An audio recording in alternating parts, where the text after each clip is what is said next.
mind of man, a fleeting whisper of a master plan.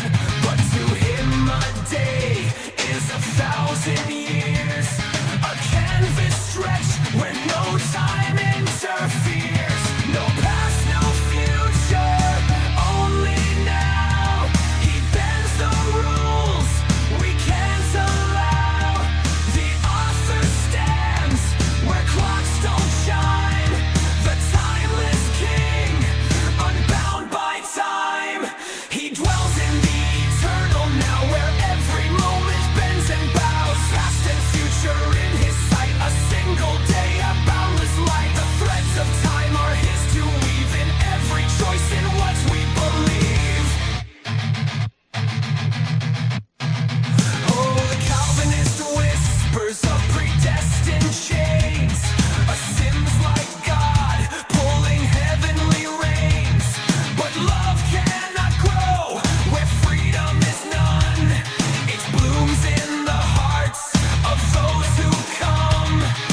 Prophecy whispers from eternity shore, not a forced fate, but what he saw before.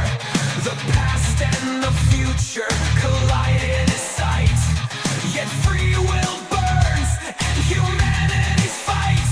And the prayers we cry in the dead of night reach the eternal, the ancient light. He answers not late, not early, but when all things are made right in the moment again.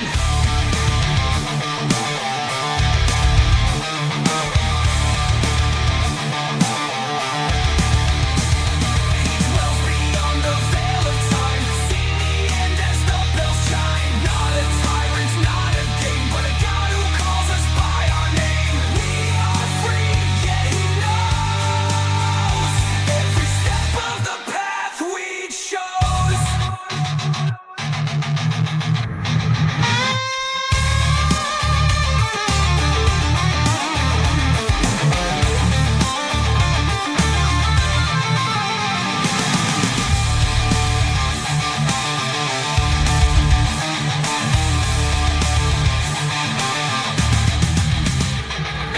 Catholic walls and Protestant fire both miss the balance of the higher choir. The story's not ours, but it's ours to choose. A God who loves, not a God who controls them yet.